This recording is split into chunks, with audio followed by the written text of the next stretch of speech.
वालेकुम, नमस्ते, सत श्री अकाल। कैसे हैं आप लोग? उम्मीद करती हूँ ठीक होंगे, खुश होंगे। मैं हूँ हदीका अली और मेरे साथ हैं तारिक नियाजी। अस्सलाम वालेकुम, नमस्ते, सत श्री अकाल। उम्मीद करता हूँ ठीक होंगे, खुश होंगे। दोस्तों जहाँ रहें खुश रहें, माँ बाप का ख्याल करें क्योंकि माँ बाप हैं तो सब कुछ है। आज की हमारी वीडियो महारानी दुर्गावती। सो स्टार्ट करते हैं अपनी वीडियो को। Let's start. ओके गाइस, तो वीडियो का टाइटल है life history of Rani Durgavati in Hindi. So start करते हैं वीडियो को, जो बहुत इंटरेस्टिंग लग रही है मुझे। दुर्गावती।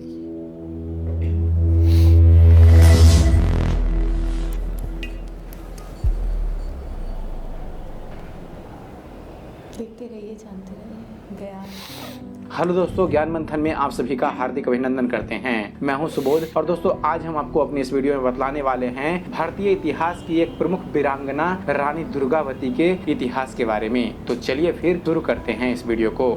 दोस्तों रानी दुर्गावती एक बहादुर और साहसी महिला थी। उन्होंने अपनी पति की मृत्यु के बाद अपने राज्य को संभाला और अपने राज्य की रक्षा के लिए बहुत से युद्ध भी लड़े और अंत में राज्य की रक्षा के लिए ये मुगलों से भी लड़ गई और अपने राज्य की रक्षा करते हुए ये वीर गति को प्राप्त हुई। इनकी वीरता और साहस के सामने बहुत से राजा टिक भी नहीं पाते थे। इसलिए आज भी रानी दुर्गावती का इतिहास में एक अलग ही नाम है। रानी दुर्गावती के पति की मृत्यु के बाद ये गोंडवाना राज्य की उत्तराधिकारी बनी और लगभग 15 वर्षों तक इन्होंने गोंडवाना में शासन किया।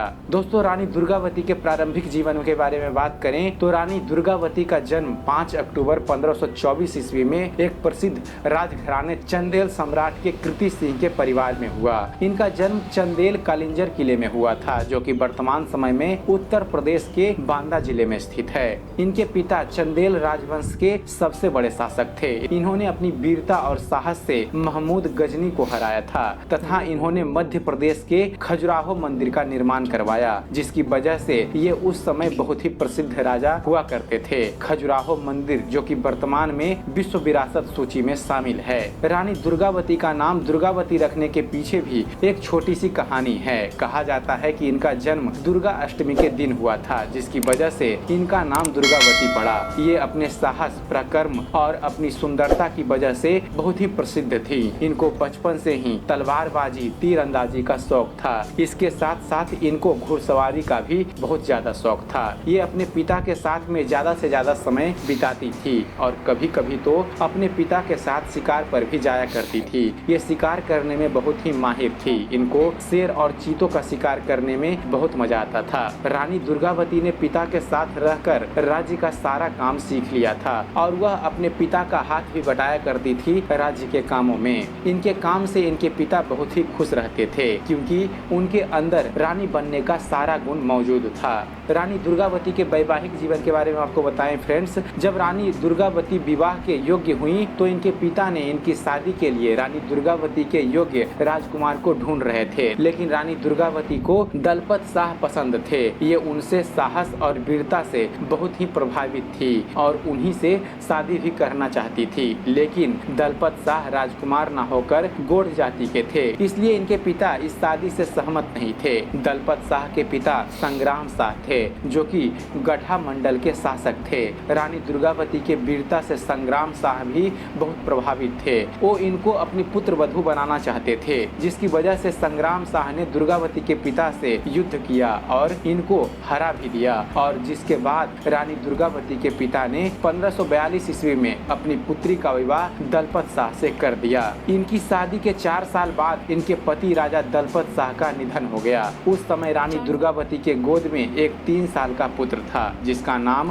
वीर नारायण रखा गया था, जिसकी वजह से रानी दुर्गावती ने स्वयं ही राजगद्दी पर बैठने का फैसला किया। इनकी शासन काल के बारे में बात करें फ्रेंड्स तो रानी दुर्गावती ने अपनी राजधानी सिगौरगढ़ा किला को, जो कि अब दमोह जिले के पास सिंग्रामपुर में है, चौरागढ़ किला से स्थानांतरित कर दिया। इन्होंने अपनी एक अलग सेना बनाई। इनके शासन काल में पूरे राज्य में खुशहाली थी। ये अपनी प्रजा से बहुत प्रेम करती थी, इसलिए इन्होंने पूरे राज्य की शक्ल बदल डाली और इन्होंने बहुत से मंदिरों, भवनों और कई धर्मशाला का निर्माण भी करवाया। इनके काल में राज्य खुश और संपन्न हो गया था, लेकिन मलवा के मुसलमान शासक बाज बहादुर ने इनके राज्य पर बहुत बार हमला किया, लेकिन रानी दुर्गावती के सैनिकों के सामने उनको हर बार पराजय ही मिली। महान मुगल शासक अकबर भी रानी दुर्गावती के राज्य को जीतना चाहता था और रानी को अपनी हरम में डालना चाहता था। अकबर ने विवाद शुरू करने के लिए एक पत्र लिखा।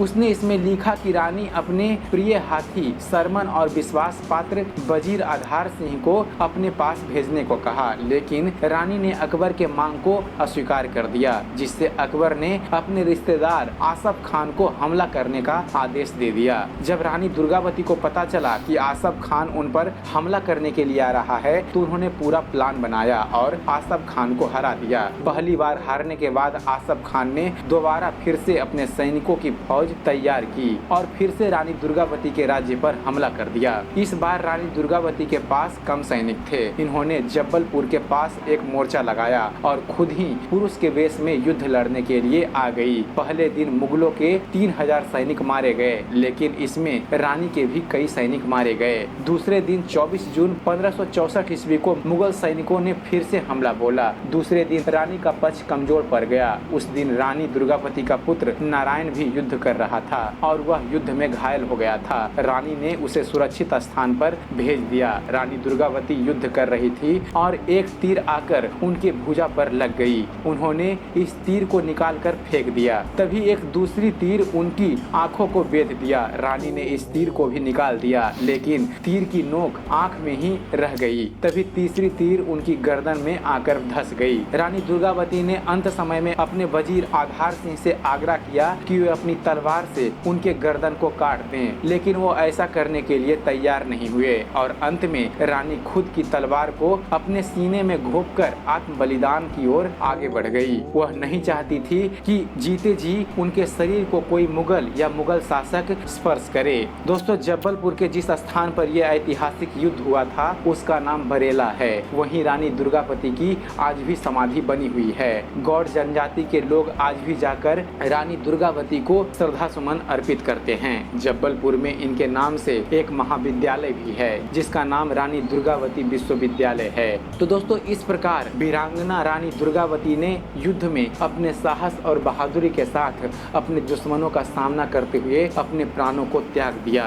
तो दोस्तों, उम्मीद करते हैं आप सभी को हमारा ये वीडियो पसंद आया होगा। दोस्तों, अगर आपका इस वीडियो से जुड़ा हुआ कोई सवाल या विचार है तो हमें कमेंट्स जरूर कीजिएगा। हमें आपके कमेंट्स का इंतजार रहेगा। और दोस्तों, ऐसे ही धर्म और इतिहास से जुड़े हुए ज्ञानवर्धक वीडियो को देखते रहने के लिए हमारे चैनल को आप सब्सक्राइब करना ना भूलिएगा। हमारे जी जनाब, बहुत ही इंटरेस्टिंग। अच्छा। सबसे ज़्यादा इंटरेस्टिंग तो मुझे मतलब उनका डेथ का वो जो मोमेंट था वो लगा बहुत कि इमोशनल। मतलब कोई और मुगल या कोई और मुझे आकर ना मारे, मैं खुद को खुद ही खत्म नहीं नहीं, मतलब उसके जिस्म को ना छुए, ना टच करे। जाहिर सी बात है, हाथ हाँ, लगाएगा, ये बिल्कुल। टच करेगा तो ये अच्छी बात नहीं है। और आँख में लगा तीर ना, हिम्मत नेक हिम्मत के बाहिम्मत अंदर थी। Strong women. बहुत, यानी कि 3 तीर लगे, उसके बावजूद वो लड़ रही थी। उसके बाद वो घायल हो गई। अच्छा, बेटा भी घायल हो गया। बेटा भी घायल हुआ था।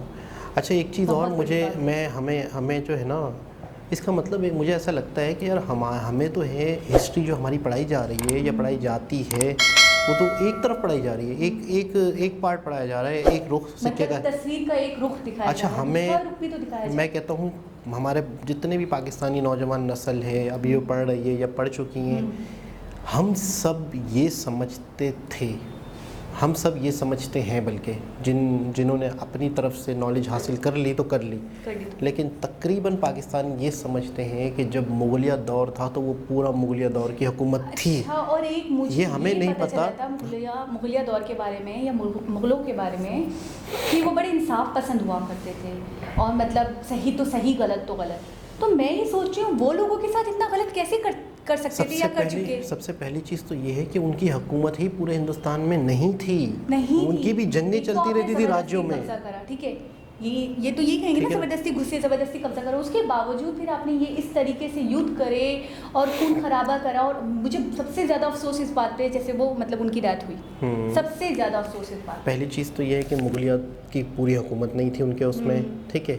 और ये जो इलाका था, ये जो बर्रे सग़ीर था, ये ज़्यादातर मतलब अगर टोटली देखा जाए तो 80-90% हिंदू थे, ठीक है ना, उनके अपने राज्य थे, यानी कि मैजॉरिटी। तो अगर कोई बाहर से आता है, चाहे वो मुसलमान हो, चाहे वो मंगोल हो, चाहे वो अरब हो, कोई भी हो, अगर किसी के घर में आकर उन्हें मारते हो और उनके घर पे कब्ज़ा करते हो और हुकूमत बनाते हो, तो इसका मतलब ये हुआ ना कि आप जुल्म कर रहे हो किसी पे, बाहर से आए हुए लोगों को, और जिनका घर है, जिनकी आबाओ अजदाद वहीं पैदा हुए एक तो हैं। आपको उन्होंने आने दिया, वेलकम किया, उसके बावजूद फिर आप ऐसी हरकतें कर रहे हो कि ज़बरदस्ती हमला कर रहे हो, ज़बरदस्ती मतलब अपनी हुकूमत जमाना चाह रहे हो, और ये बहुत जोक दर जोक दाखिल हुए हैं। अच्छा, आप अकबर, सही कह रहे हैं कि पहले इनका तो कोई नामो निशान भी नहीं था वहाँ। बिल्कुल, मैं कहता हूँ अकबर का जो दौर था ना, अकबर का दौर दरमियान में था। मुगलिया दौर जब शुरू हुआ था ज़हीरुद्दीन बाबर से, फिर काफ़ी आते गए बहुत आते सारे गए, बादशाह। ठीक है ना। अकबर का दौर मेरे ख्याल में दरमियान में था। सही।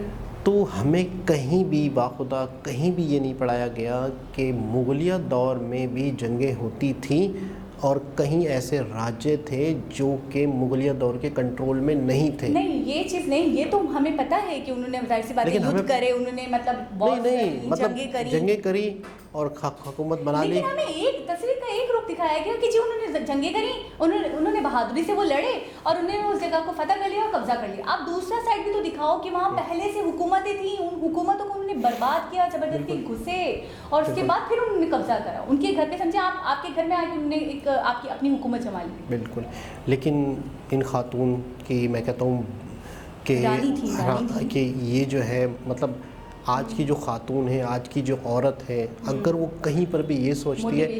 अच्छा, एक और बात है, आज की औरत तो वैसे ही बहुत स्ट्रॉन्ग है। कैसे है? बहुत माशरा तरक्की कर चुका है, बहुत सारी चीज़ों में शाना बशाना है, पायलट भी, एक औरत पायलट भी है, तो एक औरत टीचर भी है, एक औरत मतलब है कि आर्मी में भी है, ठीक है ना। बड़ी बात बताऊं, उस दौर में अगर एक औरत ने, आपको अभी बताऊं, फिर भी एक बहुत बड़ी बात बताऊं कि आज भी अगर किसी लड़की की डाइवोर्स हो जाए ना, या किसी लड़की का हस्बैंड मर जाए या उसकी डेथ हो जाए नाकानी तौर पे या एक्सीडेंटली, तो यकीन करें वो टूट जाती है। बिल्कुल, ठीक है, उसको ऐसा लगता है कि मैं बर्डन हूँ अपनी फैमिली पे या इन लॉज पे अपने, और मैं बच्चों को कैसे पालूंगी, कैसे आगे बढ़ाऊंगी। मैं ये देख रही हूँ ये कितनी बड़ी मोटिवेशन है उनके लिए, उन औरतों के लिए। और ये कम से कम 400-500 साल पुरानी बात है।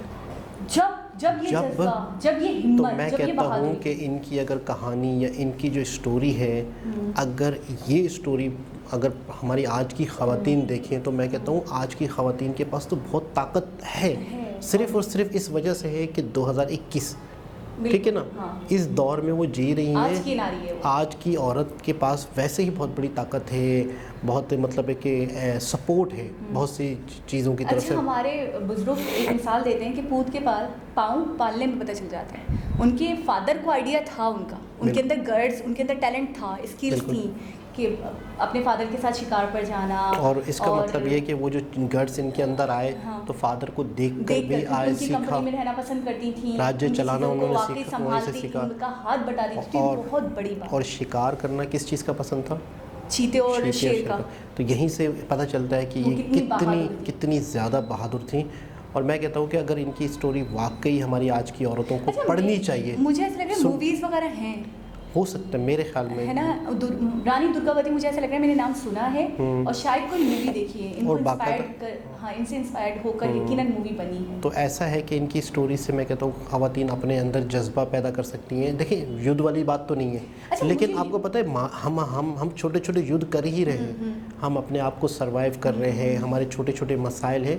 वो उस दौर के जो युद्ध होते थे, समझो आज के दौर के ही छोटे छोटे इश्यूज़ जो हैं उनसे लड़ना, वो भी एक तरह से युद्ध के बराबर ही है। अच्छा, बहुत बड़ी बात ये है कि जब युद्ध हो रहा था तो वो मतलब जाहिर सी बात है वो देख रही थी मेरी सेना बहुत कम है, भाग जाती, नहीं, ठीक है ना, पीछे हट जाती, ठीक है, सरेंडर कर देती।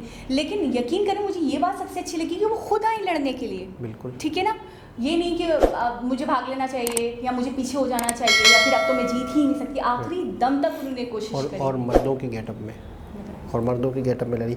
अच्छा, दूसरी चीज़ ये है कि इस तरह की बहादुरी दिखाने वालों को ही दुनिया आज याद करती है। आज हम देखो 400-500 साल पुरानी बात है, 500 साल 600 साल, आज हम बैठे हुए हैं कराची शहर में, मेरा नाम ये है, आपका नाम ये है, और हम उनका जिक्र कर रहे हैं। बिल्कुल। तो यही इनकी बहादुरी की निशानी है। भागने से ज्यादा उन्होंने हाँ। लड़ना पसंद करा, अपनी और जान मतलब अपनी जान और त्याग अगर दी। अगर अगर उस दौर में वो युद्ध नहीं करती, देखो जिंदगी मौत तो खत्म, बिल्कुल, बिल्कुल। मौत तो है। तो आज हम कोई और अल्फाजों में याद करते उन्हें? नहीं नहीं, आज हम शायद याद ही ना कर रहे होते। हाँ। ठीक है ना। और याद भी करते तो और- यही होता है हिस्ट्री में, हमें यही पता चलता कि जी वो पिछाड़ दिया तो उनको वो हाँ। भाग गई थी, या वो हाँ, surrender अच्छा, कर आज दिया तो आज उन्होंने- उनकी समाधि बना के बाकायदा लोग उनको एक रिस्पेक्ट देते हैं, इज्जत Respect देते देते हैं, ताज़ीम हैं। देते तो हैं। ये वैसे भी हमें अपनी ज़िंदगी में भी देखें, हम आज हैं कल नहीं है, पूरी बिल्कुल, दुनिया यही है। बिल्कुल, तो ऐसे। जो जितना हो सके इंसान अपने लिए, अपने आने वालों के लिए, अपने वतन के लिए, जो कुछ हो इंसान लोगों के लिए करके चला जाए, क्योंकि ज़िंदगी तो आने जाने वाली चीज़ है। सबकी है, सबकी है। बिल्कुल आने जाने वाली चीज़ है, लेकिन काम आप ऐसा करो